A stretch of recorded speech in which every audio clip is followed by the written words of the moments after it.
Some people are afraid of bees. Others are afraid of fire, or even something simple like the dark. Phobias are universal. You know how it feels. The nausea, the sweats, the goosebumps. Honorable judges, parents, teachers, and fellow students.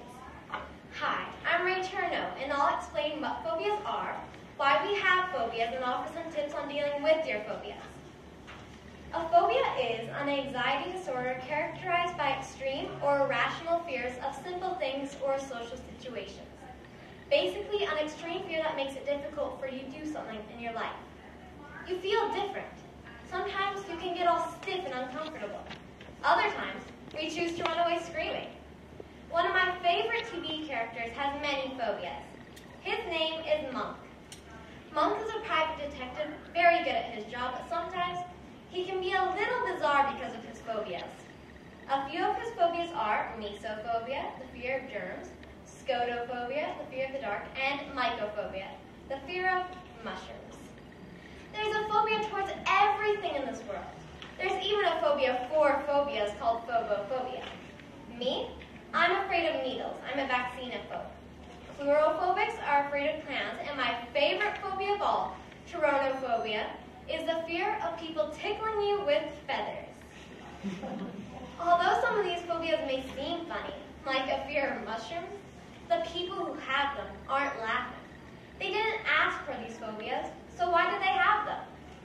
Sometimes a phobia can begin after a bad event in a person's past, usually as far back as childhood.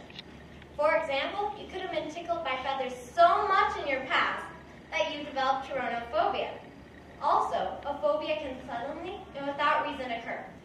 Scientists don't know why this happens. Phobias are difficult to figure out, and unfortunately difficult to deal with. So how can we try dealing with our phobias? Scientists have many different opinions on this. Some psychiatrists have their patient face their fear gradually. In time, the patient may become aware that the thing they are afraid of is harmless, or at least not as bad as the patient previously thought. Other psychiatrists use a harsher technique called flooding. Flooding is when they have their patient face their fear in an extreme and cruel way. For example, if you had ophidiophobia, the fear of snakes, a flooding technique would be locking you in a room full of snakes. They wouldn't let you out until you weren't afraid anymore. But if it was me locked into that room, I would immediately yell, "Okay, I'm not afraid anymore. Let me out now."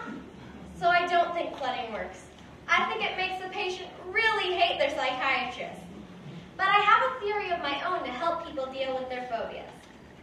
Say you had a fear of bees. What would happen if a bee flew near you? We all know the worst thing to do around a bee is panic. If you can't handle it and stay still, slowly walk away from the bee. Avoid the bee. With the fear of the dark, scotophobia, just leave a light on. Lastly, if you have the fear of heights, don't go on the Capilano Suspension Bridge in Vancouver. Anyone who's seen the show Monk knows. You just have to use a little common sense to help get through life despite your phobias. Like I said before, phobias are universal. Everybody has phobias, but most of us choose to deal with them. Don't let phobias wreck your life.